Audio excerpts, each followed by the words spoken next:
യേശുക്രിസ്തുവിൽ ഏറ്റവും സ്നേഹമുള്ളവരെ, ജീവിതത്തിൽ നീ പതറിപ്പോകുന്നവനാണോ? എങ്കിൽ നീ പതറണ്ട. ജീവിതത്തിൻ്റെ പ്രാരാബ്ധങ്ങളിൽപ്പെട്ട് നീ പതറാറുണ്ടോ? എങ്കിൽ നീ പതറിപ്പോകണ്ട.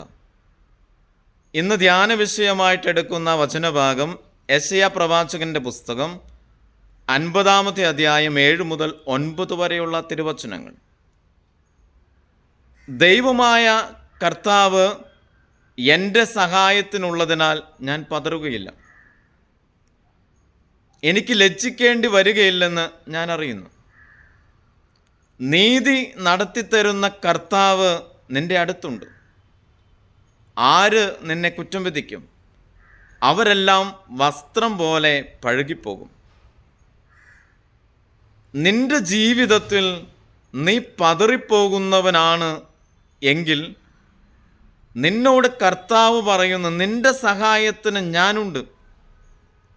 നിന്റെ ജീവിതത്തിൻ്റെ പ്രശ്നങ്ങൾ ഏതുമായിക്കൊള്ളട്ടെ, നിന്നെ അലട്ടുന്ന പ്രശ്നങ്ങൾ ഏതുമായിക്കൊള്ളട്ടെ, നിന്റെ ജോലി പ്രശ്നങ്ങളാകാം, നിന്റെ കുടുംബത്തിൻ്റെ പ്രശ്നങ്ങളാകാം, നീ അഭിമുഖീകരിക്കുന്ന ജീവിതത്തിൻ്റെ പ്രശ്നങ്ങൾ ഏതുമായിക്കൊള്ളട്ടെ, ഇതിലൊന്നും നീ പതറിപ്പോകേണ്ട ആവശ്യമില്ല.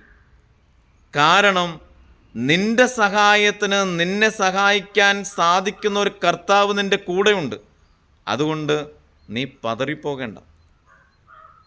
ആരൊക്കെ നിന്നെ കുറ്റം വിധിച്ചോട്ടെ, ആരൊക്കെ നിന്നെ കുറ്റം വിധിക്കാനായിട്ട് കടന്നു വന്നോട്ടെ, ആരൊക്കെ നിന്നെ ഒറ്റപ്പെടുത്തിക്കൊള്ളട്ടെ, നിന്നെ ഏതു രീതിയിലും ആരൊക്കെ ഒറ്റപ്പെടുത്തിയാലും കുറ്റപ്പെടുത്തിയാലും ഇവരെല്ലാം വസ്ത്രം പോലെ പഴകിപ്പോകുന്നവരാണ്.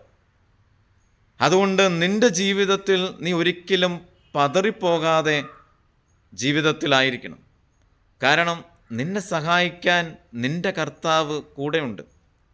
നീ ഒരിക്കലും ലജ്ജിതനാകാൻ ഇടവരില്ല. നീ ലജ്ജിതനാവുകയില്ലെന്ന് നീ അറിയും. കാരണം നിന്റെ വലത്തുള്ളത് നിനക്ക് നീതി നടത്തിത്തരാൻ കഴിയുന്ന ഒരു കർത്താവ് നിന്റെ അടുത്തുണ്ട്. പിന്നെ എന്തിനാണ് നീ ഇത്രമാത്രം പേടിച്ചു പോകുന്നത്? പിന്നെ എന്തിനാണ് ജീവിതത്തിൽ നീ പതറിപ്പോകുന്നത്? നിനക്ക് ഉൾക്കൊള്ളാൻ പറ്റാത്ത കാര്യങ്ങളായിരിക്കും. നിന്റെ ജീവിതത്തിൽ നിനക്ക് പിടിച്ചു നിൽക്കാൻ പറ്റാത്ത കാര്യങ്ങളൊക്കെ സംഭവിക്കുന്നത് കൊണ്ടാകാം. പക്ഷേ മകനെ, മകളെ, നീ ഒരിക്കലും പതറിപ്പോകണ്ട. നിന്നെ സഹായിക്കാൻ നിന്റെ കർത്താവ് നിന്റെ കൂടെയുണ്ട്.